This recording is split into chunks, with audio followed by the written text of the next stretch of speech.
Pemilihan pimpinan MPR yang sedianya dilaksanakan hari ini terpaksa ditunda hingga besok. Polemik internal pimpinan DPD untuk memutuskan unsur DPD di MPR belum mencapai kesepakatan. Informasi selengkapnya akan disampaikan rekan Vera Bahaswan langsung dari Gedung DPR RI Jakarta. Vera, bagaimanakah polemik pleno di DPD saat ini? Ya, Zilvia, tadi pada saat rapat paripurna sempat dihujani oleh interupsi karena berbagai pihak mendorong agar DPD dapat segera memberikan nama dari unsur DPD untuk masuk dalam jajaran pimpinan MPR. Namun memang polemik itu masih terjadi hingga saat ini walaupun ada rapat pleno yang dilakukan secara internal oleh DPD sendiri, namun sampai dengan saat ini belum ada kesepakatan yang dicapai yaitu untuk menentukan satu nama yang mereka usung untuk berada di kursi pimpinan MPR. Namun kalau kita lihat memang runtut sedikit untuk tadi malam yaitu proses pemilihan pimpinan DPD sendiri untuk ketua DPD-nya yaitu terpilih adalah Lanyala Mataliti dan terlihat dari nama-nama yang bersaing diantaranya terbagi dalam dua zonasi yaitu zonasi barat dan juga timur. Ada dari barat ini adalah Lanyala Mataliti, kemudian juga ada nama lain seperti Nono Sampono, kemudian Sultan Bakhtiar, serta juga ada Mahyudin. Dan 4 pimpinan DPD ini bersaing untuk memilih satu nama untuk menjadi ketua DPD. Dan Lanyala Mataliti kalau kita lihat memang hanya berselisih suara, hanya 7 suara saja dengan Nono Sampono. Sehingga memang wajar jika kita lihat proses yang terjadi di internal DPD ini begitu besar polemiknya karena tentu dari masing-masing pihak mengusulkan satu nama dari unsur mereka yang akan mewakili di pimpinan MPR nantinya. Kalau kita lihat memang dari proses pemilihan mini sidang pada saat Gugus Barat 2 yaitu ada nama Lanyala Mataliti sebelumnya dan juga ada Jimli Asyidiki yang juga mencalonkan diri untuk maju sebagai pimpinan DPD saat itu. Kemudian ada juga GKR Hemas.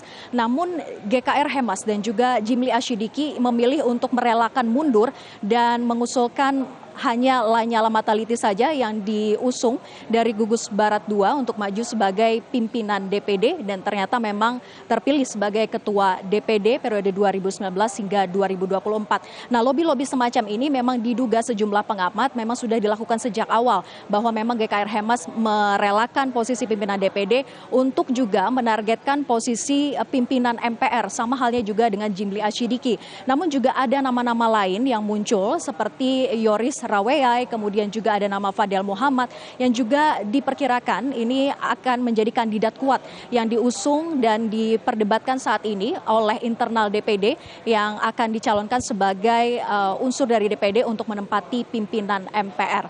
Nah, jika memang suara dari Nono Sampono dan juga Mahyudin ini bersatu untuk mewakili wilayah timur, seharusnya akan lebih mudah lobi-lobi politik itu terjadi dan mengusulkan satu nama yang untuk bisa mewakili di unsur pimpinan MPR nantinya. Dan kalau kita lihat memang jadwal awal ditentukannya pemilihan pimpinan MPR ini adalah esok hari, namun sempat berubah untuk didesak hari ini juga bisa selesai nanti malam. Namun karena DPD ini masih terjadi polemik sehingga kembali ke jadwal awal yaitu akan dilakukan pemilihan MPR esok hari. Zilvia. Vera, lalu bagaimana dengan lobi-lobi politik untuk kursi ketua MPR? Sudah sejauh mana perkembangannya? Lobi-lobi di kursi pimpinan MPR ini memang begitu memanas menjadi perebutan dari sejumlah fraksi di pimpinan MPR begitu dari fraksi berbagai partai yaitu dari masing-masingnya adalah seperti PDIP pun masih berhasrat untuk menjadi ketua MPR dengan mengusung Ahmad Basara. Ia menyatakan dari Jimmy yang merupakan politikus dari PDIP bahwa PDIP berhak untuk menempati kursi pimpinan MPR dikarenakan mereka adalah pemenang suara terbanyak begitu. Tapi seperti yang kita ketahui bahwa PDIP ini sudah menempati pucuk pimpinan tertinggi di DPR yaitu dengan adanya Puan Maharani.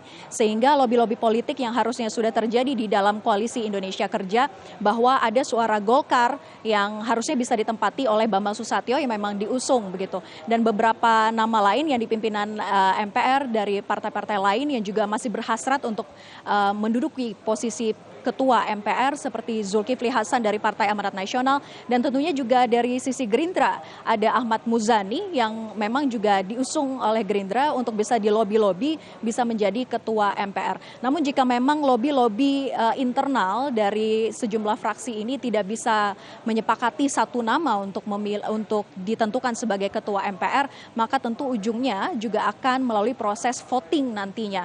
Nah, bagaimana proses voting ini juga akan dilakukan pada esok hari. Namun tentu tidak bisa terselenggara jika memang salah satu unsurnya, karena bukan hanya dari fraksi partai yang ada di DPR saja, namun juga dari unsur DPD yang harusnya juga sudah menyumbangkan nama. Sehingga target itu dicapai harusnya pukul 6 sore ini sudah ada satu nama dari unsur DPD yang akan mewakili di unsur pimpinan MPR nantinya. Dan nanti malam yaitu pukul 7 ini rencananya akan ada rapat gabungan antara pimpinan fraksi dan juga unsur kelompok DPD untuk melakukan persiapan bagaimana jalannya pemilihan proses pimpinan MPR esok hari yang akan dilaksanakan pada pukul 19 waktu Indonesia Barat esok. Kami akan terus memantau bagaimana hasil dari rapat pleno internal yang dilakukan oleh DPD saat ini yang ditargetkan memang pukul 6 sore nanti. Kami akan terus update informasi terkininya. Zilvia, kembali ke Anda. Vera Baswa melaporkan langsung dari gedung DPR RI.